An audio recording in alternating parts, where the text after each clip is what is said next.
Digital book గురించి TDP red book కౌంటర్గా YCP digital book తీసుకొచ్చింది. కూటమి ప్రభుత్వంలో వైసీపీ కార్యకర్తలకు అన్యాయం జరిగితే, అక్రమ కేసులు బనాయిస్తే వాటిని నమోదు చేయడానికి డిజిటల్ బుక్ను తీసుకొచ్చారు. అయితే ఎవరు ఊహించని విధంగా వైసీపీ నేతలపైనే ఇందులో ఫిర్యాదులు నమోదవుతున్నాయంట. ఈ ప్రభుత్వంపై ఫిర్యాదు చేయమంటే వైసీపీ హయాంలో నమోదైన అక్రమ కేసులపై ఫిర్యాదులు రిజిస్టర్ చేస్తున్నారు కొంతమంది. దీంతో వైసీపీలో విచిత్ర పరిస్థితులు నెలకొన్నాయి.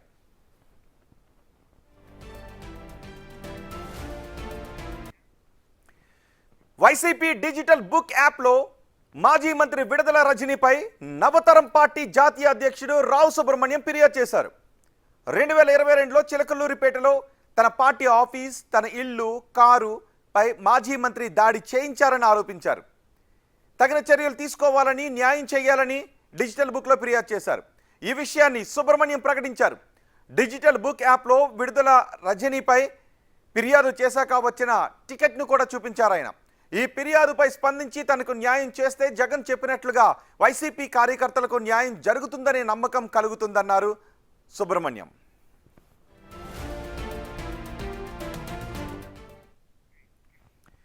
వైసీపీ తెచ్చిన డిజిటల్ బుక్పై ఆ పార్టీలో నేతలపైనే ఫిర్యాదులు రావడంపై తెలుగుదేశం పార్టీ నేతలు కూడా స్పందిస్తున్నారు. గడిచిన 5 ఏళ్లలో వైసీపీ బాధితులే డిజిటల్ బుక్లో ఫిర్యాదులు చేస్తున్నారని తెలిపారు. 99% ఫిర్యాదులు వైసీపీ బాధితులే చేస్తున్నారు అన్నారు మంత్రి సత్యకుమార్. వైసీపీ ప్రారంభించిన డిజిటల్ బుక్ యాప్లో సొంత పార్టీకి చెందిన నేతలపైనే ఫిర్యాదులు రావడం ఏపీ రాజకీయాల్లో హాట్ టాపిక్గా మారింది. వీటిపై వైసీపీ ఎలా స్పందిస్తుందనేదే ఆసక్తికరంగా మారింది.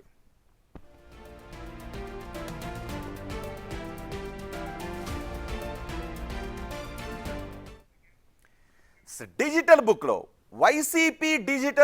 వైసీపీ నేతలపైనే ఫిర్యాదులు ఎందుకు నమోదవుతున్నాయి? ఇదే విషయంపై ఇప్పుడు మనం చర్చించబోతున్నాం. ఈ చర్చలో మనకు అందుబాటులో ఉన్నారు ఎల్ఎం మోహన్ రెడ్డి, వైసీపీ అధికార ప్రతినిధి, Pilli Manikyarao, AP LIDCAP chairman, Rao Subrahmanyam, Navataram party అధ్యక్షులు. ఎవరైతే ఫిర్యాదు చేశారో ఆ రావు సుబ్రహ్మణ్యం కూడా మనకి అందుబాటులోనే ఉన్నారు. రావు సుబ్రహ్మణ్యం గారు, మాణిక్యరావు గారు, మోహన్ రెడ్డి గారు, నమస్తే అండి. ఫస్ట్ నేను మోహన్ రెడ్డి గారు మీ దగ్గర నుంచే వస్తాను. మోహన్ రెడ్డి గారు, ఎందుకంటే మీరు చెప్పింది విన్న తర్వాత సుబ్రహ్మణ్యం గారు కూడా ఎలా రియాక్ట్ అవుతారో చూడాలి కాబట్టి, ఏంటి మీరు పెట్టిన డిజిటల్ బుక్లో మీ నేతలపైనే ఫిర్యాదులు నమోదవుతున్నాయంటే ఎలా చూస్తున్నారు దీన్ని? నమస్కారం అండి, మీకు ప్యానల్లో పాల్గొన్న పెద్దలకు, చూస్తున్న వీక్షకులకు అందరికీ. ఇప్పుడు ఆంధ్రప్రదేశ్లో మొత్తం వైఎస్ఆర్ కాంగ్రెస్ పార్టీ తప్ప అన్ని పార్టీలు ఏకమై ఉన్నాయి ఇక్కడ. అందులో భాగమే కదా నిన్న బీజేపీ ఎమ్మెల్యే కూడా జగన్మోహన్ రెడ్డి గారిని తిట్టించడానికి బాలకృష్ణ గారిని కలుపుకొని ఇద్దరు కలిసి తిట్టిన కార్యక్రమం అసెంబ్లీలో జరిగినది కూడా అదే కదా. కాబట్టి వీళ్ళు కూడా రావు సుబ్రహ్మణ్యం గారు నవతరం పార్టీ అని పెట్టుకున్నారు. ఆ నవతరం పార్టీ పెట్టుకున్న ఈ జేబోల్ కిరణ్ పక్కన పెట్టుకొని విడుదల రజనీ గారిని తిట్లని తిట్టించినారు. కాబట్టి ఆ తిట్టిన తిట్లలో ఎవరైనా అభిమానులపై దాడి చేసినారు. అది వాస్తవం అనేది కాదు. ఆయన పెట్టిన తర్వాత నేను చూసినాను కానీ, కాకపోతే ఇది వాస్తవమా కాదనేది కూడా చూడాల్సిన అవసరం ఉంది. అవి ఉన్నప్పుడు కంప్లైంట్ అప్పుడే చేయొచ్చు. ఆ కంప్లైంట్ చేసిన తర్వాత అనేక రకాలుగా కంప్లైంట్లు చేసి జగన్మోహన్ రెడ్డి గారి ప్రతిపక్షంలోకి వచ్చిన తర్వాత జగన్మోహన్ రెడ్డి గారు మా పార్టీకి సంబంధించినటువంటి అనేక మంది లీడర్ల మీద కేసులు పెట్టించి జైలుకు పంపించిన సందర్భాలు ఉన్నాయి. నెలలు జైల్లో ఉన్నటువంటి సందర్భం ఉంది. ఈ రోజు మా మితిన్ రెడ్డి గారు కూడా బయటికి రావడం జరుగుతుంది. ఆయన బెయిల్ రావడం జరిగింది. మోహన్ రెడ్డి గారు, మీ డిజిటల్ బుక్ ఉద్దేశం ఏంటి? వైసీపీ కార్యకర్తల కోసమేనా, లేదు ఆంధ్రప్రదేశ్లో ఎవరైనా ఫిర్యాదులు చేయొచ్చా?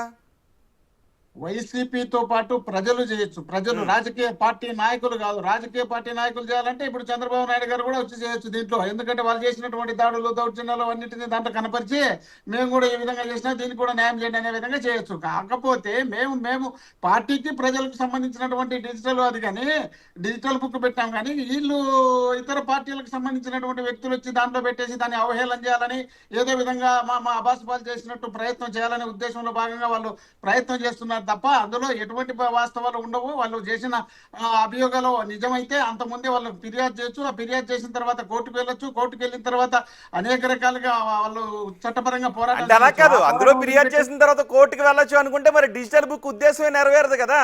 ఇప్పుడు సుబ్రహ్మణ్యం కూడా ఏమంటున్నారంటే, నేను ఫిర్యాదు చేశాను, సాక్ష్యాలు ఉన్నాయి, ఒకవేళ మీరు విడుదల రజనీపై చర్యలు తీసుకుంటే మీరు ఏ ఉద్దేశంతో అయితే డిజిటల్ బుక్ పెట్టారో ఆ ఉద్దేశం నిజమని నేను అనుకుంటాను అని సుబ్రహ్మణ్యం అంటున్నారు.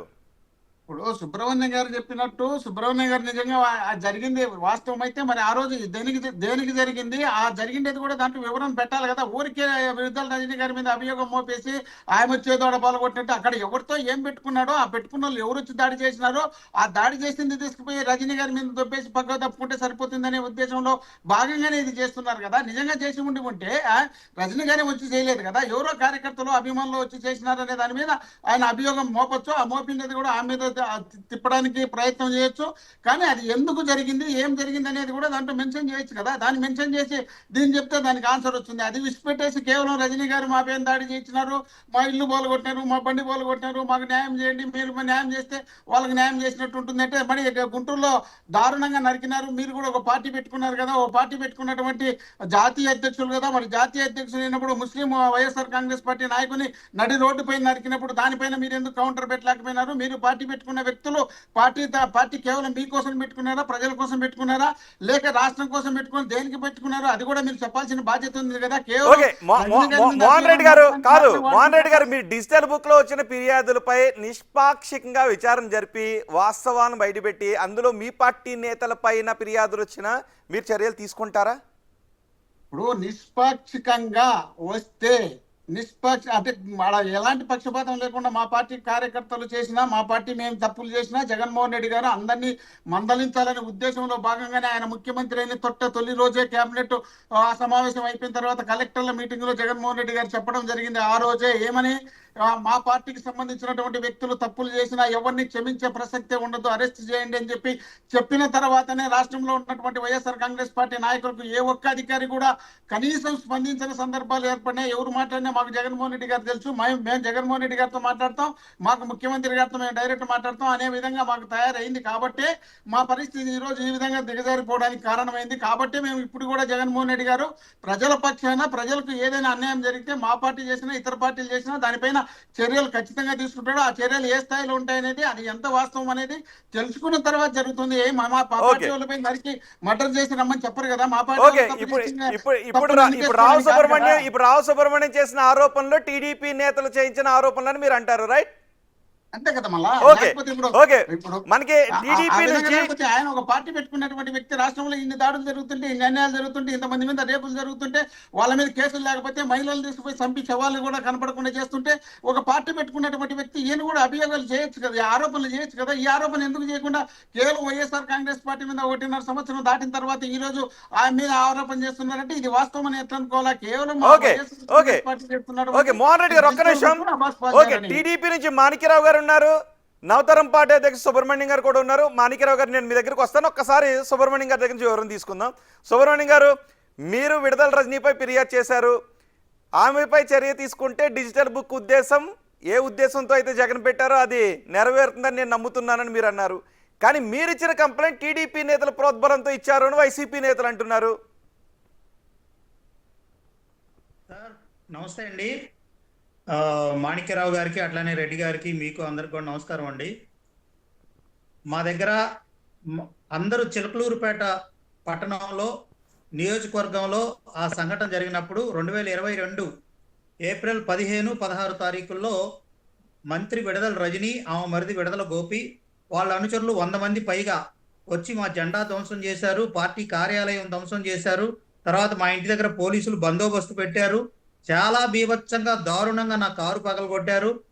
నా కారు నేను పగలగొట్టుకోను కదండి, వీడియోలు, ఎవిడెన్స్లు, ఆ రోజు వచ్చినటువంటి పేపర్ క్లిప్పింగ్స్, ఆ రోజు ఛానల్స్ లో వచ్చినటువంటి కటింగ్స్ అన్ని కూడా మీకు పంపిస్తాను. మీరు రెడ్డి గారికి చూపించవచ్చు, అదేమి ఇబ్బంది ఏం లేదు. పోలీసుల మీద ఒత్తిడి తీసుకొచ్చి విడుదల రజనీ గారు ఆ రోజు తూతూ మంత్రంగా ఒక 4 మీద కేసు కట్టే విధంగా ఏర్పాటు చేశారు. విడుదల రజనీ మీద కానీ, వాళ్ళ మరిది మీద కానీ, వాళ్ళ మామయ్య మీద కానీ చర్యలు తీసుకోలేదు. పూర్తిగా ఆమె మరిది నన్ను హత్య చేయడానికి 2021లో ఒకరోజు రేత్రిపూట మా ఇంటి దగ్గరికి రేత్రి వచ్చి తలుపు కొడితే ఆ రోజు కూడా పోలీసులు కంప్లైంట్ చేస్తే పోలీసులు రాగానే వీళ్ళందరూ పారిపోయారు. విడుదల రజనీ నా ఒక్కడి మీదే కాదు, చిలకలూరుపేట నియోజకవర్గంలో విడుదల రజనీ బాధితులు వేల సంఖ్యలో ఉన్నారు, వందలు కాదు, వేల సంఖ్యలో. వాళ్ళందరూ ఇచ్చారా, మీరు ఒక్కరే ఇచ్చారా? కాదు, వందలు వేలు అంటున్నారు, మరి వాళ్ళందరూ ఇచ్చారా, మీరు ఒక్కరే ఇచ్చారా? నేను ముందుకొచ్చి ఫిర్యాదు చేశాను. తర్వాత అందరూ ఫిర్యాదు చేస్తారు విడుదల రజనీ మీద కానీ, లేకపోతే రాష్ట్ర వ్యాప్తంగా మీరు ఇందాక చెప్పారు కదా, అదే తరహాలో రాష్ట్ర వ్యాప్తంగా ఎక్కడెక్కడైతే వైఎస్ఆర్ కాంగ్రెస్ పార్టీ ప్రభుత్వం ఉన్నప్పుడు ఆ రోజు చాలా దారుణంగా దాడులు చేశారు, అట్లాగనే అత్యాచారాలు చేశారు, చాలా మంది మిస్ అయ్యారు. డాక్టర్ సుధాకర్ ని పెడరెక్కలు విడిచికట్టి మరి కొట్టారు కరోనా టైంలో కూడా. మరి అట్లానే వీరి సుబ్రహ్మణ్యం అనేటువంటి ఒక వ్యక్తిని ఎమ్మెల్సీ అనంతబాబు డోర్ డెలివరీ చేశాడు. ఇంకా ఎంతమంది వైఎస్ఆర్సీపీ ప్రభుత్వం ఉన్నప్పుడు బాధలు పడ్డారో. అయితే ఒకటి, జగన్మోహన్ రెడ్డి గారు ఈ రోజు డిజిటల్ బుక్ తెచ్చినందుకు నేను మనస్ఫూర్తిగా స్వాగతిస్తున్నా, జగన్మోహన్ రెడ్డి గారిని మనస్ఫూర్తిగా అభినందిస్తాను. ఓకే, ఆయన అధికారంలో ఉన్నప్పుడు తాడేపల్లి ప్యాలెస్ నుంచి బయట తొంగి చూసినటువంటి దాఖలాలు లేవు. ఆయన చుట్టూ ఒక క్వార్టరీ ఉండిపోయింది. ఆయనకి ఈ రోజు వాస్తవ పరిస్థితులు తెలిసేటువంటి ఒక అవకాశం డిజిటల్ బుక్ ద్వారా వచ్చింది. అందుకే డిజిటల్ బుక్ ఓపెన్ కాగానే ఆ పార్టీ నేతలపైన ఫిర్యాదులు చేసి వాస్తవ పరిస్థితులు మీ ద్వారా తెలుసుకునే పరిస్థితి ఉందని అంటున్నారు మీరు. ఓకే, సుబ్రహ్మణ్యం గారు, నేను మీ దగ్గరకు వస్తాను. మాణిక్యరావు గారు, ఏంటి ఇప్పుడు సుబ్రహ్మణ్యం గారు ఏదైతే మాట్లాడారో అవి మీరు మాట్లాడిస్తున్నారంట? అంటే ఎవరెవరైతే అందులో ఫిర్యాదులు చేస్తున్నారో ఆ ఫిర్యాదులు మీరు చేస్తున్నారంట టీడీపీ నాయకులు? వైసీపీ అధికారంలో ఉన్నప్పుడు రాష్ట్రంలో ప్రజలని కానీ, పార్టీలని కానీ, మహిళలని కానీ, వెనకబడ్డ వర్గాలని కానీ ఏదీ చూడకుండా కూడా వాళ్ళకి వ్యతిరేకంగా మాట్లాడినా, వాళ్ళకి ఇష్టం లేకపోయినా, ఎక్కడైనా ఒక మాట మాట్లాడినా అందరి మీద దాడులు చేసేటువంటి పరిస్థితి ఉన్నాయి. అవన్నీ చెప్పుకుంటే మీరు పెట్టినటువంటి అరగంటలో మాకు ఇచ్చేటువంటి 5 నిమిషాలు సరిపోదు. ఉదాహరణకి సుబ్రహ్మణ్యం గారు కూడా చెప్పాడు, దళితుల మీద దాడి చేశారు, బీసీల మీద దాడి చేశారు, బీసీలు గొంతులు కోసారు, బీసీల ఆడపిల్లలను రేపు చేశారు, దళితుల ఆడపిల్లలను రేపు చేశారు, వినపడుతుందా నా మాట? మాణిక్యరావు గారు, వినిపిస్తుంది, మాట్లాడండి. ఇన్ని చేస్తే ఆనాడు బాధితులు ఎవరు కూడా పోలీస్ స్టేషన్కి వెళ్ళి కేసులు పెడితే కేసులు తీసుకోలేదు. పోలీసులు వైసీపీ వాళ్ళు చెప్పినట్టు విన్నారు. అందుకోసం మేము రెడ్ బుక్ తీసుకొచ్చాం. రెడ్ బుక్ దేనికి? రాజ్యాంగాన్ని, చట్టాన్ని గౌరవించకుండా ఎవడైతే విచ్చలవిడిగా పనిచేశాడో వాళ్ళ పేర్లు మేము రాసుకోవటం ద్వారా సాక్ష్యాలు, ఆధారాలతో సహా ఈరోజు జైలు పంపించేటువంటి పరిస్థితి ఉంది. ఎరుపంటే కొందరికి భయం, పసిపిల్లలు వారికన్నా నయం. ఈ రెడ్ బుక్ వచ్చిందని భయపడి ఆల్టర్నేట్ గా మేము బుక్ తీసుకొస్తామని చెప్పేటువంటి వీళ్ళు నిజంగానే ఆనాటి బాధితులు కూడా ఈ రోజు వచ్చి కేసులు పెడుతుంటే వాళ్ళు రిసీవ్ చేసుకోవాలి. ఆనాటి బాధితులు, ఇప్పుడు సుబ్రహ్మణ్యం గారు బాధితుడు, నేను బాధితుడిని, నా మీద ఎన్నో కేసులు పెట్టారు. మీరు కూడా చేశారా డిజిటల్ బుక్ లో? మరి రెడ్ బుక్ లో చేశారా? మీరు డిజిటల్ బుక్ లో చేశారా, రెడ్ బుక్ లో చేశారా? ఎవరు? నేను కూడా బాధితుడిని మీరు అంటున్నారు కదా. ఆనాటి బాధితుడని చెబుతున్నా. నేను కూడా ఆనాటి రాష్ట్రంలో ప్రతి ఒక్కరు ఆ రోజు వైసీపీ బాధితులే కదండి. ప్రతి ఒక్కరు, ఒక్కరు లేదు, ఇద్దరు లేదు. మా తెలుగుదేశం పార్టీ కార్యాలయాల మీద దాడి చేశారు, కేసులు కట్టారా? సుబ్రహ్మణ్యాన్ని డోర్ డెలివరీ చేశారు, అనంతబాబుని రెడ్ కార్పెట్ వేసి తిప్పించి పోలీసుల చేత సెల్యూట్ చేశారు.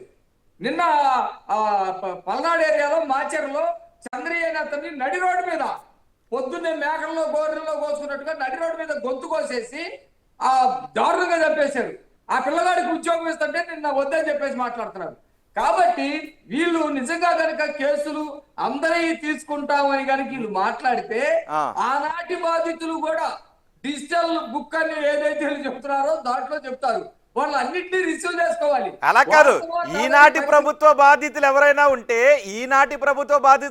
ఉంటే డిజిటల్ బుక్ లో కేసులు పెట్టండి అంటే మీరు ఆనాటి బాధితులు అంటూ తీసుకొచ్చి డిజిటల్ బుక్ లోకి చొప్పిస్తున్నారు అని వైసీపీ నాయకులు అంటున్నారు.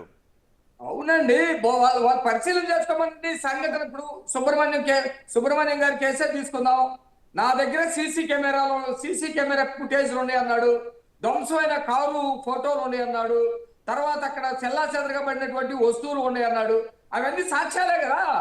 ఎఫ్ఐఆర్ ఉంది, పోలీసులు ఎవరు చర్యలు తీసుకోలేదన్నాడు, అవన్నీ సాక్ష్యాలే కదా. విడుదల రజనీ మీద కొన్ని వందల మంది అక్కడ ఎడవల్లి గ్రామంకి వెళ్ళండి, ఎడవల్లి భూములు, దళితుల భూములు మొత్తం కూడా లాక్కుంది. అక్కడ డబ్బులు ఇవ్వకపోతే ఫ్యాక్టరీల మీద దాడులు చేయించింది, అన్ని చేయించింది. ఒక విడుదల రజనీ అందరూ వైసీపీలో ఉన్నటువంటి ఆనాటి మంత్రులు గాని, ఆనాటి ఎమ్మెల్యేలు గాని, ఎమ్మెల్సీలు గాని అందరూ నేరస్తులుగానే ఉన్నారు కదా. లేకపోతే 11 సీట్లు ఎందుకు వచ్చినాయి? ప్రజలు Okay. కనుక కరెక్ట్ గా చేస్తుంటే 11 సీట్లు కాదు కదా, కనీసం Okay. మినిమం హోదాకు తగ్గట్టు 18-19 సీట్లలో వచ్చాయి కదా. Okay. అది కూడా ఎందుకు రాలేదు? కాబట్టి వీళ్ళు డిజిటల్ బుక్ తీసుకురావడం అనేది ఒక పెద్ద హాస్యాస్పదం, పెద్ద క్యాబిడి. ఎందుకంటే ఆల్టర్నేటివ్ ఏదో తీసుకొచ్చామని చెప్పడం కోసం తప్ప రాష్ట్రంలో ఆనాటి బాధితులు చాలా మంది ఉన్నారు. ఈ రోజు ఎక్కడా కూడా మేము మా కార్యకర్తలు ఎవరైనా తొందరపడి మాట్లాడినా గానీ కేసులు కట్టిస్తున్నాం, జైలుకు పంపిస్తా ఉన్నాం. అది ఆ రోజు పరిస్థితి ఏంటి? దేవుళ్ళ మీద నుంచి పేదవాళ్ళ దాకా ప్రతి ఒక్కరి మీద దాడి జరిగింది కదా. మా ఆడపిల్లల దగ్గర నుంచి తల్లుల దాకా అందరూ వ్యక్తిగత హననానికి గురి చేశారు కదా. కాబట్టి ఈ రోజు వాళ్ళు చెప్పేటువంటి మాటలకి చేసేటువంటి అసలు డిజిటల్ బుక్ ఏంటంటే పెద్ద క్యాబినెట్ కాబట్టి హైదరాబాద్ నెంబర్ ఇచ్చారు. హైదరాబాద్ నెంబర్ ఎవరిదో అది బంగారం కొట్టోళ్ళదంట. ఆంధ్రప్రదేశ్ లో కూడా లేదు అది. ఆంధ్రప్రదేశ్ లో ఎవరన్నా నిజంగా బాధితులు దొరకని పరిస్థితిలో వాళ్ళు ఉన్నారు. అందుకని హైదరాబాద్ నెంబర్ ఇచ్చినటువంటి పెద్ద క్యాబినెట్ కాబట్టి దాని గురించి మాట్లాడుకోవడం కూడా అవసరం లేదు. మోహన్ రెడ్డి గారు సుబ్రహ్మణ్యం గారు ఏం మాట్లాడారో చూశారు. మాకు సంబంధం లేదు, మేము ఎవరి చేతో మేము పనిగట్టిన ఫిర్యాదు చేయించాల్సిన అవసరం లేదు, వేల మంది బాధితులు ఉన్నారు, వాళ్ళే వచ్చి ఫిర్యాదు చేస్తున్నారు, మీ డిజిటల్ బుక్లు అని అంటున్నారు. ఇప్పుడు సుబ్రహ్మణ్యం గారు చెప్పేటప్పుడు మీకే అర్థమై ఉండాలి ఎంతో కొంతన్నా. ఎందుకంటే ఆయన మాట్లాడేప్పుడు కేవలం వైసీపీని టార్గెట్ పెట్టి మాట్లాడుతున్నారు తప్ప ఆంధ్రప్రదేశ్లో ఇప్పుడు జరుగుతున్నటువంటి పరిణామాలపైన ఏ మాత్రం మాట్లాడకుండా కేవలం వైఎస్ఆర్ కాంగ్రెస్ పార్టీ 2024 వరకు ఏం చేసింది అనే దానిపైన మాట్లాడుతున్నారు. ఆ విధంగా మాట్లాడాలనుకుంటే 97 చంద్రబాబు నాయుడు గారు ముఖ్యమంత్రిగా ఉన్నప్పుడు హైదరాబాద్ లో బాంబ్ బ్లాస్ట్ చేసి 47 మంది చనిపోయినారు. అనంతపురం జిల్లా ఇప్పుడు గత ప్రభుత్వాలు ఏం చేశాయన్నది కాదు మోహన్ రెడ్డి గారు, ఏ ప్రభుత్వాలు ఏం చేశాయన్నది కాదు. డిజిటల్ బుక్ రెడ్ బుక్ గురించి, digital book red book trending లో ఉన్నాయి మోహన్ రెడ్డి గారు. సో డిజిటల్ బుక్ లో సుబ్రహ్మణ్యం చేసిన ఫిర్యాదుపై మీరు ఏ విధంగా స్పందిస్తారు? నాపై దాడి జరిగింది, సాక్ష్యాలు ఇవ్వగో అని ఆయన అంటున్నారు.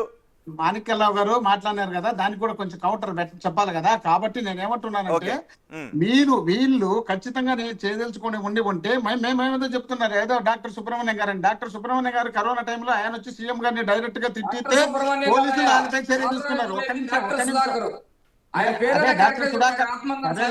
ఒక్క నిమిషం ఉండబ్బా సుధాకర్. ఓకే, అర్థమైంది. డాక్టర్ సుధాకరే డాక్టర్ సుధాకర్ విశాఖపట్నము నాకు తెలుసు. సుధాకర్ గారు మాట్లాడేటండి గారు గీరు మళ్ళా పెడతాములే కానీ మీరు మాట్లాడే పెద్దగా గారులన్నీ ఆ విధంగా జరిగినటువంటి పరిణామాలు తీసుకొచ్చి ఈ విధంగా చెప్పుకుంటూ పోతున్నారు. అనంతపురం జిల్లా చెన్నై కొత్తపల్లి దగ్గర మొన్న 14 మంది దాదాపు 6 నెలలుగా రేప్ చేసి అమ్మాయిని కడుపు చేసి డెలివరీ చేసే పరిస్థితి తీసుకొచ్చినటువంటి వీళ్ళు కూడా నీతులు చెప్పుకుంటూ వస్తున్నారు. అదే విధంగా మన నందికొట్కూరు దగ్గర నందికొట్కూరు నియోజకవర్గంలో ఆ ఊర్లో మొచ్చుమరిలో ఒక అమ్మాయిని తీసుకుపోయి రేప్ చేసి చంపి శవం లేకుండా చేసినారు.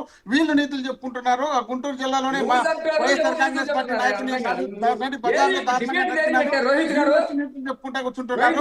నిన్న మంగళగిరిలో అనేక ప్రాంతాల్లో శ్రీకాకుళం జిల్లా నుండి చిత్తూరు వరకు, అనంతపురం జిల్లా నుండి శ్రీకాకుళం వరకు అనేక ప్రాంతాల్లో వీళ్ళు చేయనటువంటి దోపిడీలు లేవు, వీళ్ళు చేయనటువంటి దౌర్జన్యాలు లేవు. కాదు మోహన్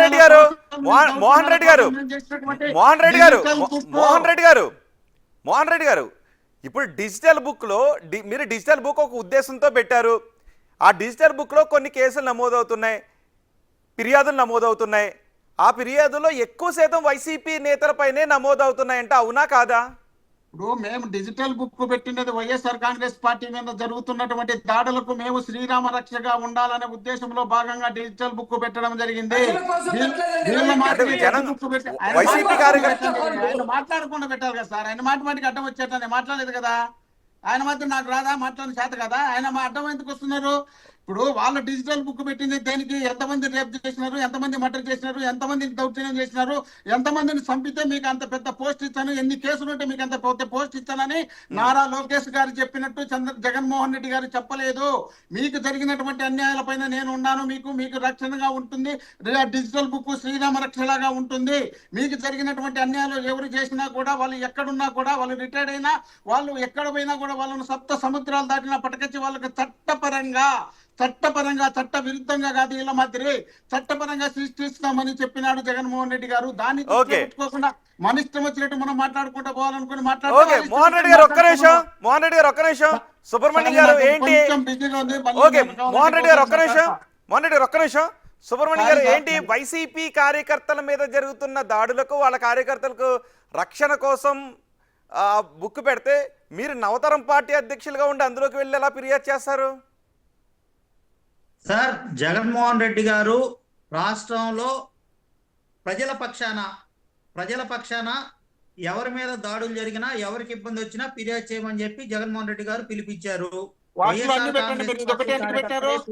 ఇదొకటి ఎందుకు పెట్టారు? గుంటూరులో జరిగింది పెట్టండి, గుంటూరులో మన జరిగింది పెట్టండి, చిలకలూరు పెట్టండి, మీ చిలకలూరు పెట్ట కిరణ్ కేబుల్ కిరణ్ భారతమ్మ చెప్తే దానిపైన పెట్టండి. భారతమ్మ చెప్తే దానిపైన ఎందుకు పెట్టారు? కిరణ్ మీ ఎంట పెట్టుకుని తిప్పుకుంటున్నారు కదా, కేబుల్ కిరణ్ అనే వ్యక్తిని మీరు ఎంట పెట్టుకుని తిప్పుకున్నారు కదా, ఆ కిరణ్ కూడా కంప్లైంట్ లో పెట్టండి. అదెందుకు పెట్టలే మరి? దీన్ని మాత్రమే ఎందుకు పెడుతున్నారు? మీ ఇష్టం వచ్చింది మీరు పెట్టుకుని పోయి జగన్మోహన్ రెడ్డి గారి మీద అభియోగాలు మోపి తప్పించుకుంటే సరిపోతుంది అనుకుంటున్నారా? మీరు చేసినటువంటి ఆరోపణలు కూడా చేయండి, పెట్టండి. అందులో మీరు చేసినటువంటి తప్పులు కూడా దాంట్లో మెన్షన్ చేయండి. అవన్నీ మెన్షన్ చేసి దీన్ని కూడా చూపించా, దానికి జగన్మోహన్ రెడ్డి గారు స్పందిస్తారు. మీరు భారతమ్మ గారిని పక్కలో పెట్టుకొని కిరణ్ తో మీరు తిట్టలేదా? మీరు తిట్టించినప్పుడు ఆడ దౌర్జన్యం చేయరా? చేస్తారు, ఎందుకు చేయరు? ఇలాంటివన్నీ చేయడం మనం కూడా తప్పే కదా. ఆ తప్పు చేసినటువంటి వ్యక్తిని మీ చిలకలూరు పెట్టే కదా చేపలు కిరణ్, అతని గురించి ఎందుకు మాట్లాడలేకపోయినారు మీరు? అవన్నీ వదిలిపెట్టేసి కేవలం ఇక్కడనే మీరు ఎందుకు మాట్లాడుతున్నారు? కాబట్టి మీరు అన్ని కరెక్ట్ గా ఉండేటుంటే వాటిని మెన్షన్ చేయండి. దానిపైన జగన్మోహన్ రెడ్డి గారి గురించి మీరు అడగండి, మాట్లాడండి. అంతేగాని వీళ్ళు చేస్తున్నటువంటి దౌర్జన్యాలకు మీరు సపోర్ట్ చేసుకుంటా మాకు విమర్శించాలనే ఉద్దేశంలో భాగంగా మీరు పార్టీ పెట్టుకుని ఆ పార్టీకి అధ్యక్షుడు, జాతీయ అధ్యక్షుడు అయితే మీ ప్రాంతంలో జరిగినటువంటి అన్యాయాల గురించి మీరు పెట్టకుండా కేవలం మీకోసమే మీరు పెట్టుకుంటూ వచ్చి ఇది ఎంతవరకు సమంజసం కాదు కదా. ఏమండి మోహన్ రెడ్డి గారు మీ విడుదల రజనీ గారు చేసిన అరాచకాలు, మీ జగన్మోహన్ రెడ్డి గారు చేసిన అరాచకాలు చెప్పాలంటే చెప్పాలంటే మీరు చేస్తున్న అరాచకాలు చెప్పాలంటే మళ్ళీ ఇంకో డిబేట్ కావాలా? ఈ డిబేట్ కాదు, మళ్ళీ డిబేట్ పెట్టుకొని మాట్లాడదాము. ఇప్పుడు నాకు వేరే డిబేట్ ఉంది, నేను వెళ్తున్నాను, మళ్ళీ మాట్లాడదాం వచ్చినాక. మోహన్ రెడ్డి గారు, 175 వేరే ప్రోగ్రామ్ ఉంది. ఆ రోజు వైఎస్ఆర్ కాంగ్రెస్ పార్టీ వాళ్ళు చేసిన అరాచకాలు అన్ని కూడా ఇప్పుడు కొత్తగా డిజిటల్ బుక్ లో అందరూ కూడా నమోదు చేయడానికి బాధితులందరూ కూడా రెడీ అయ్యారు. ఇక్కడ నుంచి ఈ రోజు జరిగే ఈ లైవ్ నుంచి కూడా బిగ్ టీవీ నుంచి కూడా ఒక పిలిపిస్తున్నాం. బాధితులందరూ కూడా అందులో ఫిర్యాదు చేస్తారు. ఖచ్చితంగా మీ డిజిటల్ బుక్ మీకు ఏదైతే మీరు చర్యలు తీసుకునేటువంటి దమ్ము ధైర్యం ఉంటే విడుదల రజనీ గారి మీద చర్యలు తీసుకోండి. అప్పుడు మీ నిజాయితీని, మీ చిత్తశుద్ధిని నిరూపించుకోండి. అట్లా కాకుండా ఏదో జరగనట్టుగా, జగన్మోహన్ రెడ్డి గారి టైంలో అసలు ఏమీ జరగనట్టుగా మీరు ఇదంతా చెప్పడం కూడా కరెక్ట్ కాదండి. ఈ రోజు కూటమి ప్రభుత్వం అధికారంలోకి వచ్చిన తర్వాత ఆనాడు జరిగినటువంటి వాటితోటి పోల్చుకుంటే ఇప్పుడు జరిగేది నాకు తెలిసి 0.5% కూడా లేవు. అవన్నీ కూడా చేబ్రోల్ కిరణ్ మీద కూటమి ప్రభుత్వం, తెలుగుదేశం పార్టీ చర్యలు తీసుకుంది. అతను అరెస్ట్ చేసింది, జైలుకు పంపించింది. అట్లాగనే మరి ఈ ప్రభుత్వం వచ్చిన తర్వాత ఈ రౌడీ ఎలిమెంట్స్ ఎవరైతే ఉన్నారో రౌడీ ఎలిమెంట్స్ మొత్తాన్ని కూడా కంట్రోల్ చేసేటువంటి పరిస్థితి వచ్చింది. తెలుగుదేశం పార్టీ కార్యాలయం మీద గేట్లు ఎట్లా పాల్గొట్టారో మనం చూస్తాం. మా ఇంటి మీద దాడి జరిగిన సందర్భంలో మా అమ్మగారు పక్షవాతం వచ్చి తర్వాత చనిపోయారు. ఒక సందర్భంలో చిలకలూరుపేట ఏదో ఒక పర్యటనలో నాకు పిల్లి మాణిక్యాలరావు గారు కలిస్తే ఆయన రిక్వెస్ట్ చేస్తే ఆయన కూడా వచ్చి మా అమ్మగారిని పలకరించారు. లైవ్ సాక్ష్యం పిల్లి మాణిక్యాలరావు గారు ఉన్నారు. సో మీరు డిజిటల్ బుక్ లోకి వెళ్ళి చేసే కంప్లైంట్లకి టీడీపీ నేతలకి ఏ సంబంధం లేదు అంటారు, రైట్? మొత్తం చిట్టా మొత్తం పంపిస్తాను మీకు, మీరు అన్ని చెక్ చేసుకోవచ్చు. ఇది జెన్యూన్ ఫిర్యాదు అండి. మీరు అసలు మేమేదో తెలుగుదేశం పార్టీ వాళ్ళు చెప్తే చేసినట్టు, మాకు ఇంకా వేరే పనేమి లేనట్టు, మా ఇంటి మీద దాడి చేసి రౌడీజం చేసి మా ఆఫీస్ పగల కొడితే ఫిర్యాదు చేసాం. ఫైనల్ గా ఓకే సుబ్రహ్మణ్యం గారు, ఒక్క నిమిషం. ఫైనల్ గా మాణిక్యరావు గారు ఫైనల్ కామెంట్. ఇప్పుడు వాళ్ళు స్పష్టంగా చెప్పాడు, మోహన్ రెడ్డి ఏం చెప్పాడంటే వైసీపీ వాళ్ళ మీద దాడులు చేస్తే, వైసీపీ వాళ్ళు ఏదన్నా తప్పులు చేస్తే, వైసీపీ వాళ్ళు మర్డర్లు చేస్తే, వైసీపీ వాళ్ళు దాడులు చేస్తే వాళ్ళని గనక అరెస్ట్ చేస్తే వాళ్ళు పెట్టే వాటిలో డిజిటల్ బుక్ లో బుక్ చేసుకుంటారు. అంతే తప్ప ప్రజలందరినీ తీసుకోవాలని చెప్పేసి ఆయన చెబుతా ఉన్నాడు. మేమేమంటాం అంటే మా ప్రభుత్వం ఉంది, మా ప్రభుత్వంలో ఎవడు తప్పు చేసినా, వైసీపీ వాడైనా, తెలుగుదేశం వాడైనా, కూటమి వాడైనా, ఎవడు తప్పు చేసినా, సామాన్యమైన ప్రజలు తప్పు చేసినా, రౌడీలు తప్పు చేసినా చర్యలు తీసుకుంటాము. వాళ్ళ ప్రభుత్వంలో కనుక ఏదైతే వాళ్ళే తప్పులు చేసి బాధితుల్ని నేరస్తులు చేసినటువంటి పరిస్థితి ఇక్కడ ఉండదు. డిజిటల్ బుక్ వాళ్ళు ఎందుకు చెప్పారో తీసుకొచ్చారు అనేది వాళ్ళే చెప్తా ఉన్నారు. ఏమని? వాళ్ళ కార్యకర్తల కోసమని. సప్త సముద్రాల అవతల ఉన్నటువంటి వాళ్ళు కాదు, ఇక్కడ ఉన్నటువంటి వాళ్ళకి న్యాయం చేయండి. సునీత గారు రేపొద్దున మన వైఎస్ సునీత రేపొద్దున డిజిటల్ బుక్ లో చెప్పింది మా నాయన్ని చంపింది అవినాష్ రెడ్డి, దానికి సహకరించింది ఇతనే అని తీసుకుంటారా లేదా? తీసుకుంటారా లేదా? దస్తగిరి నన్ను 10 రోజులు ప్రోత్సహించింది అని దస్తగిరి చెబుతాడు, తీసుకుంటారా లేదా? సుబ్రహ్మణ్యం భార్య వచ్చేసి నా భర్తని చంపి డోర్ డెలివరీ చేసింది చేపిస్తారా? చెప్పింది, ఆ రోజు కేసు తీసుకోలేదని చెప్పింది, తీసుకుంటారా లేదా? అమర్నాథ్ని పెట్రోల్ బస్ తగలబెట్టారు. అమర్నాథ్ వాళ్ళ అక్క వచ్చి ఆ పెట్రోల్ బస్ తగలబెట్టుతూ నేను డైరెక్ట్ గా చూశానని చెప్పేసి ఆ అమ్మాయి చెప్పింది, కేసు తీసుకుంటారా లేదా? వాటి గురించి కూడా చెప్పమనండి. Right right thank you very much Manikyarao garu, thank you very much Mohan Reddy garu, thank you very much Rao Subrahmanyam garu. Big TV డిబేట్లోకి వచ్చి డిజిటల్ బుక్ గురించి మీ అభిప్రాయం తెలియజేసేందుకు. మొత్తానికి డిజిటల్ బుక్లో ఫిర్యాదులు నమోదు చేయండి. ప్రస్తుత ప్రభుత్వ హయాంలో ఎవరికైనా అన్యాయం జరుగుతూ ఉంటే అందులో కంప్లైంట్ చేయండి అని జగన్మోహన్ రెడ్డి ఆ బుక్ను ప్రారంభించారు. అయితే డిజిటల్ బుక్లో వైసీపీ నేతలపైనే ఫిర్యాదులు నమోదవుతూ ఉండటంతో ఆంధ్రప్రదేశ్ రాజకీయాల్లో ఈ అంశం చర్చనీయాంశంగా మారింది. అయితే వైసీపీ నాయకులు అంటూ ఉన్నారు ఆ ఫిర్యాదు చేస్తున్న వాళ్ళతో టీడీపీ నాయకులు ఫిర్యాదులు చేపిస్తున్నారు అని. కానీ ఆ సాక్ష్యాధారాలు ఉన్నాయి, ఎవరు ప్రోద్బలంతోనో ఫిర్యాదులు చేయాల్సిన అవసరం లేదు. మీ పార్టీ నేతలు చేసిన దౌర్జన్యాలపై నా దగ్గర సాక్ష్యాలు ఉన్నాయి, చర్యలు తీసుకుంటారా అని రావు సుబ్రహ్మణ్యం అంటున్నారు. మరి చూద్దాం ఈ డిజిటల్ బుక్ అంశం ఇంకా ఏ విధంగా ముందుకు వెళ్తుందో, అందులో ఇంకా ఎటువంటి ఫిర్యాదులు నమోదవుతాయి, ఏ పార్టీ పైన ఏ నాయకులపైన రాబోయే రోజుల్లో ఫిర్యాదులు నమోదవుతాయో వాటిపైన వైసీపీ ఎలా